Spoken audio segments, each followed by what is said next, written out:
बाबा साहब अम्बेडकर जब महाराष्ट्र से चुनाव लड़े तो बाबा साहब अम्बेडकर के खिलाफ कांग्रेस पार्टी ने बाबा साहब अम्बेडकर के खास सिपह सालार जो उनके सहयोगी साथी रहे नारायण दास कजरोलकर उनको मैदान में उतार करके और उस समय तत्कालीन प्रधानमंत्री जवाहरलाल नेहरू कजरोलकर का प्रचार करने गए और बाबा साहब अम्बेडकर को हराने का काम किया। इस कांग्रेस पार्टी चाहती थी कि बाबा साहब अम्बेडकर पाकिस्तान में चले जाएं। बाबा साहब अम्बेडकर से जवाहरलाल नेहरू जी ने कहा कि आप कानून मंत्री अब वहाँ के बनना चाहेंगे बंटवारे के बाद कि भारत के। बाबा साहब अम्बेडकर ने कहा था कि मेरे लोग भारत में रहते हैं, मैं भारत का नागरिक हूँ, मैं भारत में रहना चाहूँगा, मैं पाकिस्तान नहीं जाना चाहूँगा। बाबा साहब अम्बेडकर ने उस सीट से इस्तीफा दिया था। मेंबर न बनना क्योंकि कांग्रेस पार्टी ऐसी पार्टी है बाबा साहब को लोकसभा में जाने से लगातार रोकने का काम किया।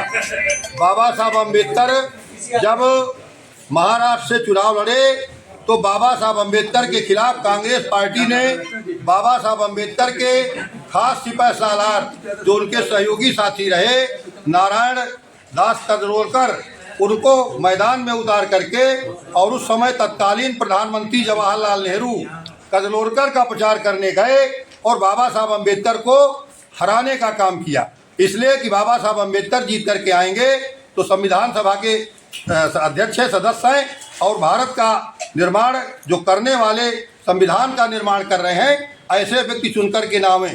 बाबा साहब अम्बेडकर जब बंगाल उस समय पश्चिम बंगाल जो हमारा है जो बांग्लादेश का हिस्सा बन गया तो उस बंगाल की एक खुलना सीट थी। खुलना सीट में दलितों की आबादी चांडालों की ज़्यादा थी। बाबा साहब अम्बेडकर वहाँ से चुनाव लड़ने गए। खुलना सीट से कांग्रेस ने बाबा साहब अम्बेडकर को वहाँ भी चुनाव हराने का काम किया।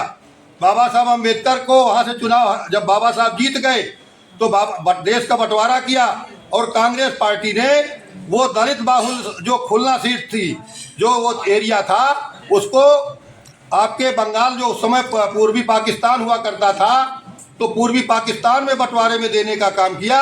कांग्रेस पार्टी चाहती थी कि बाबा साहब अम्बेडकर पाकिस्तान में चले जाएं। बाबा साहब अम्बेडकर से जवाहरलाल नेहरू जी ने कहा कि आप कानून मंत्री अब वहाँ के बनना चाहेंगे बंटवारे के बाद कि भारत के। बाबा साहब अम्बेडकर ने कहा था कि मेरे लोग भारत में रहते हैं, मैं भारत का नागरिक हूँ, मैं भारत में रहना चाहूँगा, मैं पाकिस्तान नहीं जाना चाहूँगा। बाबा साहब अम्बेडकर ने उस सीट से इस्तीफा दिया था। कांग्रेस पार्टी ने सदैव धोखा देने का काम किया। कांग्रेस पार्टी बाबा साहब अम्बेडकर को कभी भी नहीं पसंद करना चाहती थी। बाबा साहब अम्बेडकर के नाम पर आज चाहे राहुल गांधी हो चाहे और कोई लोग हों घड़ियालू आंसू बहा रहे हैं।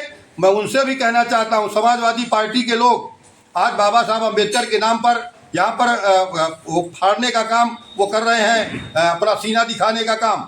उनसे भी मैं कहना चाहता हूँ, मैं उस समय था सदन में जो पिछड़े और दलितों के लिए रिजर्वेशन में प्रमोशन पे आरक्षण का जो सिलसिला था लोकसभा में उस समय आया था, उसको उस बिल को फड़वाने के लिए समाजवादी पार्टी ने उसमें अहम भूमिका निभाई थी। समाजवादी पार्टी ने लोकसभा में उस बिल को फाड़ करके फेंकने का काम किया था। आज वो आरक्षण की और बाबा साहब अम्बेडकर की बात कर रहे हैं ऐसे लोग। इसलिए ऐसे लोगों से सावधान रहने की आवश्यकता है। आवाम से मेरा आह्वान है कि ये घड़ियाली आंसू बहा करके आज इस देश में दलितों पिछड़ों का वोट लेने के लिए आज सारे लोग, कोई पीडीए बना रहा है, कोई पीपीए बना रहा है, कोई और भी तमाशा कर रहा है। इसलिए भारतीय जनता पार्टी के माननीय प्रधानमंत्री नरेंद्र मोदी जी पिछड़ों के दलितों के आज नेता, सर्वमान्य नेता पूरे देश में विश्व में खड़े हो गए हैं। इसलिए आज सबको दर्द हो रहा है और माननीय प्रधानमंत्री जी आज सबका साथ सबका विकास करने के लिए आगे बढ़ गए हैं। तो आज तमाम तरह के लोग हथकंडे बना करके अब इस चुनाव में भी इन्होंने तमाम तरह की भ्रांतियां डाल करके इसी तरह का संविधान बचाओ आरक्षण बचाओ का नारा दे करके लोगों को गुमराह किया। संसद जी, ये अनुसूचित जाति के लोग जो हैं इनको क्या संदेश देना चाहते हैं? देखिए, अनुसूचित जाति के लोग सावधान हैं, पिछड़ी जातियों के लोग सावधान हैं। पूरे देश में अनुसूचित जाति के लोग बाबा साहब अम्बेडकर को, पिछड़े वर्ग के लोग बाबा साहब अम्बेडकर को मानने वाले लोग हैं। छत्रपति साहू जी महाराज ने बाबा साहब अम्बेडकर को कोलंबिया विश्वविद्यालय भेज करके उनको अपने राज्य से स्कॉलरशिप दे करके पढ़ाने का काम किया।